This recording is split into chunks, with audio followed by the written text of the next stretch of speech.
అవన్నీ లేకుండా మనకు తేనె అనేది లాస్ట్ థింగ్. అంటే మన హనీ బీస్లో తేనెతో పాటు 6 రకాల బై ప్రోడక్ట్స్. ఇప్పుడు మనం అప్పుడు క్లియోపాత్ర వాళ్ళ అందం కోసము, యంగ్గా ఉండడానికి కోసం ఈ రాయల్ జెల్లీ అంటాం.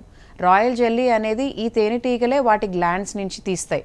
ఎలాగైతే తల్లిపాలు వస్తాయో అంత మంచిది పిల్లలకి, అలాగే ఈ రాయల్ జెల్లీ అనేది కూడా వాటి రాజాహారం, క్వీన్కి దాంట్లో ఉన్న రాణి ఈగకి ఆహారం. సో అది కూడా మనం సేకరించేది ట్రైనింగ్ ఉంటుంది నెక్స్ట్ మంత్. సో అది మనం సేకరించడం వల్ల కూడా అది కిలో వచ్చేసి 50 నుంచి 60 వేలు ఉంటుంది. అది మేము ఆల్రెడీ సేకరిస్తున్నాం. దాన్ని క్యాప్సూల్ ఫామ్స్లో పెడుతున్నాము, ఎందుకంటే దాన్ని ఒక చల్ల బాక్స్లో పెట్టాలి -35 డిగ్రీస్లో. సో అవి రాయల్ జెల్లీ అనేది క్లియోపాట్రా అంటే మీకు తెలుసుగా, పెద్ద పెద్ద అంటే సెలబ్రిటీసే కానీ అప్పట్లో రాణులు వాళ్ళ బ్యూటీ అంటే అందాన్ని మెరుగుపరుచుకోవడానికి, యవ్వనంగా ఉండడానికి ఇది వాడేవాళ్ళు. సో అది కూడా మనం సేకరించవచ్చు.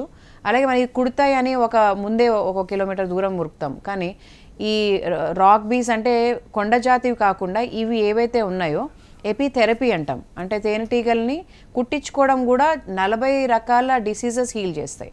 అప్పుడప్పుడు మనం హాబీగా మన పొలంలో పెట్టుకుని 1-2 కుట్టినా కూడా అది ఇప్పుడు ఇంతకుముందు ట్రయల్స్లో ఉండేది. ఈ అంటే వెనం అంటే దాని ఒక విషం, దానికి వెనకాల ఒక స్టింగ్ ఉంటుంది. సో అది మనం కుట్టించుకోవడం వల్ల కూడా మనకి 40 రకాల డిసీజెస్ అంటే పెద్దవారికి పార్కిన్సన్స్ డిసీజ్, ఆల్జైమర్స్ డిసీజ్, అలాగే మనకి ఆర్థరైటిస్, ఈ నరాలు చచ్చుపడిపోవడం. అదే కోవిడ్ టైంలో ఈ వెనం అంటే ఈ విషాన్ని కూడా ట్రయల్స్లో చూశారు. సో ఇది ఒక కోవిడ్ వ్యాక్సిన్ లాగా కూడా పనిచేస్తుంది. అలా వరకు చాలా క్యాన్సర్లకు కూడా ఇది ఒక మందు. అంటే ఫార్మా కంపెనీ వాళ్ళందరికీ కూడా ఈ వెనం అనేది చాలా ఇంపార్టెంట్. సో అది ఒక సేకరించే పద్ధతి కూడా ఉంది. దానికి 4 లక్షల నుంచి 1 గ్రామే వచ్చేసి లక్షల్లో ఉంటుంది. సో అది కూడా మనం సేకరించవచ్చు. అది మనం కుట్టించుకోవడం వల్ల కూడా మనకి ఆరోగ్యం మెరుగుపడుతుంది.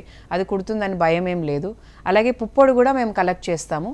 ఇప్పుడు ఎప్పుడైతే అన్సీజన్ ఉంటుందో, ఇప్పుడు మొక్కజొన్న అన్నారు, అలాగే కొబ్బరి తోటలు ఉంటాయి అండ్ మల్టీఫ్లోరా, ఎక్కడైతే గడ్డి జాతులు ఎక్కువ ఉన్నా కూడా అక్కడ కూడా మనం ఇలా తేనె పెట్టెలు పెట్టుకోవడం వల్ల మనకి మల్టీది ఆవాల నుంచి వస్తుంది.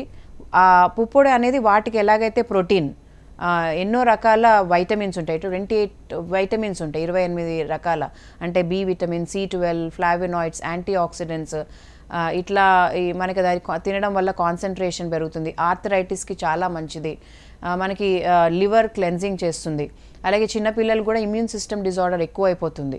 కరోనా టైంలో కూడా చాలామంది వీక్ అయిపోయారు. సో ఈ పుప్పొడి తేనె 2 కలిపి తినడం, అలాగే రాయల్ జెల్లీ కొంచెం కాస్ట్లీ, అవి లేకపోయినా కూడా ఈ 2 మనం కలిపి తినడం వల్ల రోజు మనకు కావాల్సిన సమతుల్య ఆహారం అంతా మనం తీసుకున్న వాళ్ళం అవుతాం. సో ఇంత మంచిగా ఉన్న అంటే అలాగే మైనం. సో 6 రకాల బై ప్రోడక్ట్స్ వీటి నుంచి ఇస్తాము.